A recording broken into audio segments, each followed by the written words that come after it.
രാവിലെ കാണുന്ന ഒരു ഷോ ഉണ്ട്, ഞാനൊരു ഷോ തന്നെ പറയും കേട്ടോ. ഈ മുഹമ്മദ് റിയാസ് മുൻ മന്ത്രി അദ്ദേഹം കളക്ടറുടെ മുറിക്ക് പുറത്ത് വന്നിട്ട് കണ്ടെയ്ൻമെന്റ് സോണിലേക്ക് എനിക്ക് വിളിക്കാൻ പറ്റുന്നില്ല, അവിടെയുള്ള ആളുകളെ വിളിച്ചിട്ട് ആശ്വസിക്കണം എന്ന് പറയാണ്. അപ്പോൾ ഈ ശ്രദ്ധയാകർഷിക്കാൻ മുൻകാലത്ത് ചെയ്തിരുന്ന പോലെയുള്ള ഇത്തരം ഗിമ്മിക്കുകളിൽ നിന്ന് മാറി നിൽക്കുക, യഥാർത്ഥ വിഷയങ്ങളിലേക്ക് വരിക എന്നുള്ളത് എനിക്ക് അങ്ങോട്ട് ഫോൺ വിളിക്കാൻ പറ്റുന്നില്ല എന്ന രൂപത്തിലുള്ള നാടകമൊക്കെ കളിക്കുന്നത് വളരെ മോശമാണെന്ന് എനിക്കാണ് ഈ ഘട്ടത്തിൽ പറയാനുള്ളത്. ആ രോഗാവസ്ഥയെ ഹാൻഡിൽ ചെയ്യുന്നതിൽ നിങ്ങൾക്കുണ്ടായിട്ടുള്ള പരാജയങ്ങളെ ചൂണ്ടിക്കാണിച്ചാൽ റിയാസ് രംഗത്ത് വരുന്നത്, ഇത് മുഴുവൻ നിങ്ങളുടെ ഉത്തരവാദിത്തമാണ്. നിങ്ങൾ ഇറങ്ങേണ്ട ആൾക്കാർ ഭരിക്കുന്നോട് വന്നിരിക്കുന്ന ഒരു ലോ ക്ലാസ് തമാശ പറയല്ലോ റിയാസ് ചെയ്തിട്ടുള്ളത്. റിയാസ് വളരെ കൃത്യമായിട്ടുള്ള അയാളുടെ മണ്ഡലത്തിലുള്ള ആൾക്കാർ പറ്റിയിട്ടുള്ളത്. ആ മണ്ഡലത്തിൽ നിങ്ങളിപ്പോൾ എന്താണ് മാർക്കറ്റിലുള്ള ആൾക്കാർ, എന്റെ മണ്ഡലത്തിലെ വോട്ടർമാരും എന്റെ നേതൃത്വവും അല്ലെങ്കിൽ സഹായവും എയ്ഡും ആഗ്രഹിക്കുന്ന സമയമാണ്. എനിക്ക് അവിടെ സംസാരിക്കണം അദ്ദേഹം പറഞ്ഞു. ആ സംസാരിക്കാൻ നിങ്ങൾ എനിക്ക് ഈ കോൾ സെന്ററിൽ അവസരം തരും എന്ന് ആവശ്യപ്പെടുകയാണ്.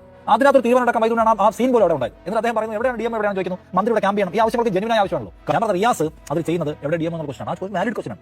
അയാൾക്ക് അയാളുടെ സമ്മതിദായകരായിട്ടുള്ള വോട്ടർമാരായിട്ടുള്ള ആൾക്കാരോട് സംസാരിക്കണം എന്ന് പറഞ്ഞു. വാലിഡ് ആയിട്ടുള്ള ആവശ്യമാണ്. മന്ത്രി ക്യാമ്പ് ചെയ്തുകൊണ്ട് ആളുകൾക്ക് ആത്മവിശ്വാസം കൊടുക്കുകയും ഈ മിഷണറി ആകാൻ കൂടുതൽ പ്രൊട്ടക്റ്റീവ് ആക്കുകയും ചെയ്യുന്ന ആവശ്യം വാലിഡ് ആവശ്യമാണ്. അതിലെന്ത് മോശമായിട്ട് ഉന്നയിച്ചിട്ടുള്ള ആവശ്യം. റിയാസ് നന്നായി പെർഫോം ചെയ്യുന്നതാണ്. പെർഫോം ചെയ്താൽ അയാൾ പ്രകടനം നടത്തുന്നതല്ല, ജനങ്ങൾക്ക് വേണ്ടിയും ഒരു പ്രശ്നത്തിൽ ഇടപെടുക, സ്വന്തം മണ്ഡലത്തിൽ കേന്ദ്രീകരിച്ച് പ്രശ്നം ഉണ്ടാകും, ഇടപെടുക എന്നുള്ള പണി ആളുകൾ വൃത്തിയായിരുന്നു തോന്നുന്നത്. അപ്പോൾ അതുകൊണ്ട് ഉത്തരവാദിത്തമാണ്. റിയാസ് വളരെ ജെന്യുവനായ വിഷയം. വേറെ കാര്യം കൂടി പറഞ്ഞു, ഞാൻ പിന്നെ വേണ്ടാത്ത കാര്യങ്ങളിലേക്കോ വിവാദ പ്രസ്താവനകളിലേക്കോ ഒന്നും ഞാൻ പോകുന്നില്ല, ഞാൻ പോകാൻ ഉദ്ദേശിക്കുന്നില്ല. മന്ത്രി മുരളീധരനും അങ്ങനെയാണ് ചെയ്യേണ്ടതെന്ന് അദ്ദേഹം പറഞ്ഞു. ശരിയാണ്, റിയാസ് വളരെ പക്വമാണ് കഴിഞ്ഞത്. നേരത്തെ പറഞ്ഞല്ലോ ഈ നമ്മുടെ മുഹമ്മദ് റിയാസിന്റെ കാര്യത്തെ കുറിച്ച് പറഞ്ഞല്ലോ നേരത്തെ. എന്താണ് സംഭവിച്ചെന്നറിയോ? കണ്ടെയ്ൻമെന്റ് സോൺ ഉണ്ടെന്ന് പറഞ്ഞിട്ട് ഇവരുമായി ബന്ധപ്പെട്ടവരുടെ എല്ലാവരും കൂടി ലിസ്റ്റ് തയ്യാറാക്കിയിട്ട് എല്ലാവരും വിളിച്ചു പറഞ്ഞു, നിങ്ങൾ കണ്ടെയ്ൻമെന്റ് സോണിന്റെ ഭാഗമാണ്, നിങ്ങൾ കണ്ടെയ്ൻമെന്റ് സോണിന്റെ ഭാഗമാണ്, നിങ്ങൾ അങ്ങോട്ട് പോരുത്, ഇങ്ങോട്ട് വരുന്നത്, അങ്ങോട്ട് നീങ്ങരുത്, നിങ്ങൾ ആരും ബന്ധപ്പെടാൻ പാടില്ല വിളിച്ചു പറഞ്ഞു. ഇവരെ വഴിക്കാൻ പോയി.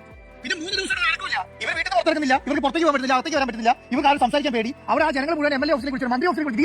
DM പറയുന്നത് എനിക്ക് ചാർജ് ഇല്ല എന്ന് പറയുന്നത്. ആർക്കാ ചാർജ്? കളക്ടർക്കാണ് ചാർജ്. കളക്ടറോട് ചോദിക്കുമ്പോൾ കളക്ടർ പറയുന്നത് എന്താ? കളക്ടർ പറയുന്നത് നമുക്ക് മന്ത്രി പത്രസമ്മേളനത്തിൽ പറയും, എന്നോട് പറയുന്നത് മന്ത്രി പത്രസമ്മേളനത്തിൽ പറയും എന്നാണ് പറയുന്നത്. എന്നിട്ട് ഈ ലിസ്റ്റ് തയ്യാറാക്കി വെച്ചിട്ടുണ്ടല്ലോ, ഈ പറയുന്ന കണ്ടെയ്ൻമെന്റ് സോണിൽ ഉണ്ട് എന്ന് പറയുന്ന കുറെ ആൾക്കാർ, 4 മണ്ഡലത്തിലുള്ള കുറെ ആൾക്കാർ ലിസ്റ്റ് തയ്യാറാക്കി പോയിരിക്കുന്നത്. ഇവരുടെ ഫോൺ വിളിച്ചു പറഞ്ഞിട്ട് നിങ്ങൾ ആരും സംസാരിക്കാൻ പറ്റില്ല. എന്നിട്ട് ഇവർ ഒരു നിവൃത്തിയില്ലാതെ MLA വിളിക്കുകയാണ്. MLA വിളിച്ച് പറയുന്നു, ഇതിനോ തീരുമാനം ഉണ്ടാക്കി ഞങ്ങൾക്ക് പുറത്തു പോകാൻ പറ്റുമോ, പറ്റില്ല, എന്താ ഞങ്ങൾ ചെയ്യേണ്ടത്, എങ്ങനെയാണ് എന്താ ചെയ്യേണ്ടത്, ഭക്ഷണം കഴിക്കാൻ പറ്റില്ല, ഫുഡ് കഴിക്കാൻ പറ്റില്ല, പുറത്തിറങ്ങാൻ പറ്റില്ല, ഒന്നും ചെയ്യാൻ പറ്റില്ല, എല്ലാവരും ഫോൺ സംസാരിക്കുകയാണ്. ഇവരെന്താ ചെയ്യേണ്ടത്? സർക്കാർ ഓർഡർ സർക്കാർ പറഞ്ഞേക്കാണ്, കളക്ടർ ഓഫീസിൽ വിളിച്ച് പറഞ്ഞേക്കാണ്, നിങ്ങൾ കണ്ടെയ്ൻമെന്റ് ഭാഗമാണ്, നിങ്ങൾ ഇങ്ങനെ ചെയ്യാൻ പാടില്ല എന്ന് പറയുന്നത്. അപ്പം ഈ റിയാസ് പറയുന്നത് എന്താണെന്നറിയോ? ഈ ലിസ്റ്റ് നിങ്ങളിൽ ഉണ്ടല്ലോ, നിങ്ങൾ അവരെ വിളിച്ച് അവരെന്താ ചെയ്യേണ്ടത് പറയണം എന്നാ പറയുന്നത്. അത് സംസാരിക്കാൻ വേണ്ടിയാണ് വന്നിരിക്കുന്നത്. നിങ്ങൾ അല്ലാതെ റിയാസിനോട് പോയി വിളിക്കാൻ പറ്റുന്നില്ല. നമ്മൾ കാണുന്ന ബൈറ്റിൽ മുഹമ്മദ് റിയാസ് പറയുന്നത് ഇതാണ്, എനിക്ക് ഈ പറയുന്ന കണ്ടെയ്ൻമെന്റ് സോണിലുള്ളവരുടെ നമ്പർ കിട്ടണം, എനിക്ക് ആശ്വസിപ്പിക്കണം എന്ന ബൈറ്റാണ്.